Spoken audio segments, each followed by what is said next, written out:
Monsieur le ministre des Finances, quel est au juste l'objectif stratégique du budget du Cameroun en 2025? Quel objectif poursuit un gouvernement qui dit promouvoir un an plus tôt la transformation locale de bois en produits manufacturés par l'institution d'un droit de sortie discriminatoire sur les grumes, mais consacre un an plus tard des abattements conséquents sur les dits droits sur simple présentation d'un certificat de conformité aux normes en matière de lutte contre la déforestation? Où est la cohérence? Le gouvernement s'est engagé à réaliser la SND 30 avec des objectifs clairement affichés. Le scénario de la vision prévoyait un taux de croissance moyen de 6,6% pour la période 2021-2025. Pourtant, vous n'ambitionnez qu'un taux de croissance de 4,1% en 2025. C'est récurrent depuis ces derniers exercices. Alors, la SND est toujours 30, ou alors elle a glissé à 40, 50 ou à jamais. La vérité, monsieur le ministre, est que le PIB par habitant du Cameroun stagne curieusement, depuis que vous avez des visions. DSE, Planut, Cocan, SND 30. Ce PIB est passé de 1 434 $ en 2012 à 1 589 $ en 2022. Aucun pays de niveau comparable n'a fait pire. Au Cameroun, la pauvreté s'élargit vers l'extrême pauvreté et une grande partie des salariés et fonctionnaires sont déclassés dans la pauvreté. Monsieur le ministre, avez-vous conscience que vous obligez d'honnêtes gens à survivre par le vol, la fraude et les ruses de tout genre? Vous pensez qu'un cadre de la fonction publique qui a un salaire de moins de 200 000 vit même comment à Yaoundé? À votre avis, un agent de maîtrise ou un ouvrier administratif vit même comment à Douala? Ce citoyen qui tire pourtant le diable par la queue, en tant que 300 milliards sont impunément partis en fumée à la Sonara. Il cherche la construction du réseau de pipeline entre Limbe et Yaoundé via Douala, ainsi que le ressort du compte d'emploi prévisionnel de l'eurobond 2015 de 450 milliards de francs CFA. Oui, cet emprunt qui était rémunéré à un taux de 9,50% et que les Camerounais ont dû rembourser par un autre, l'eurobond de 2021. Ils cherchent les infrastructures de la canne qui sont englouties dans des tonnes de milliards. Les voleurs sont pourtant connus. Mais vous continuez à ponctionner le pouvoir d'achat des pauvres Camerounais pour continuer à enrichir les voleurs. Rappelons qu'entre-temps, l'article 66 de la Constitution sur la déclaration des biens des voleurs n'est pas appliqué. L'article 66 du Code général des impôts sur la taxation sur la base des signes extérieurs de richesse qu'affichent des voleurs n'est pas appliqué. Comme dirait quelqu'un, un jour, un jour.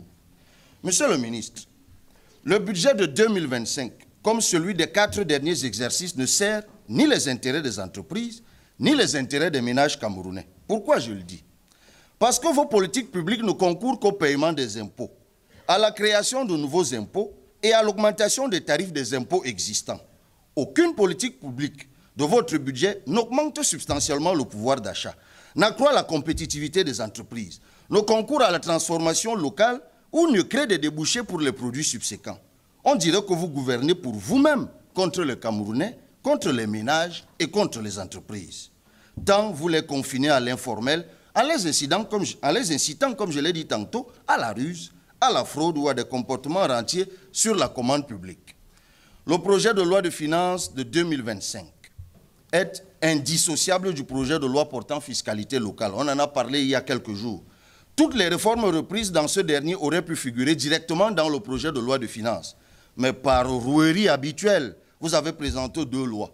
Pourtant, vous modifiez régulièrement les dispositions du livre 3e du Code général des impôts consacré à la fiscalité locale.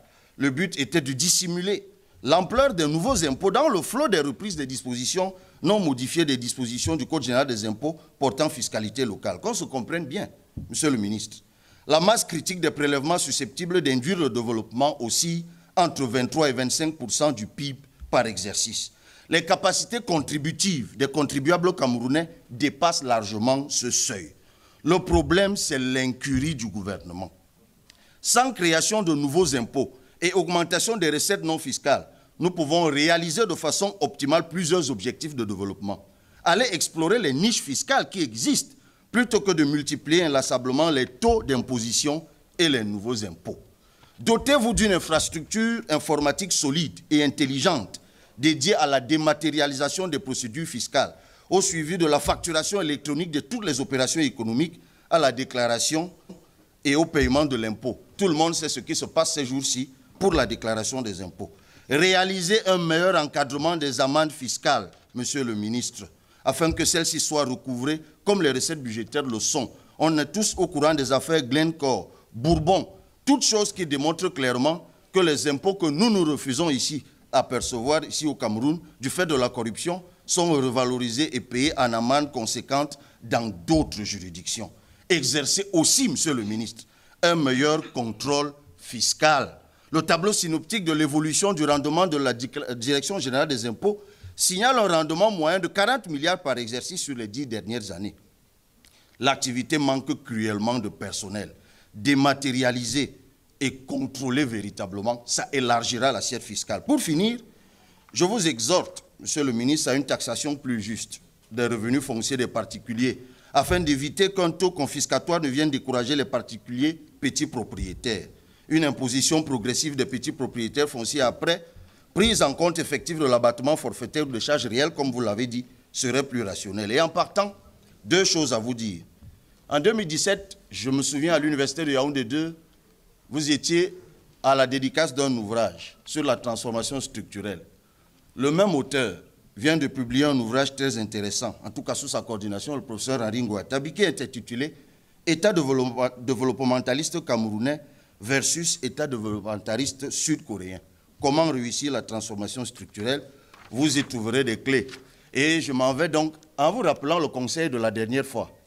S'il vous plaît, l'an prochain, en 2025, laissez le président Biya aller se reposer au village. Les Camerounais ont soif d'un nouveau management politique. Merci beaucoup.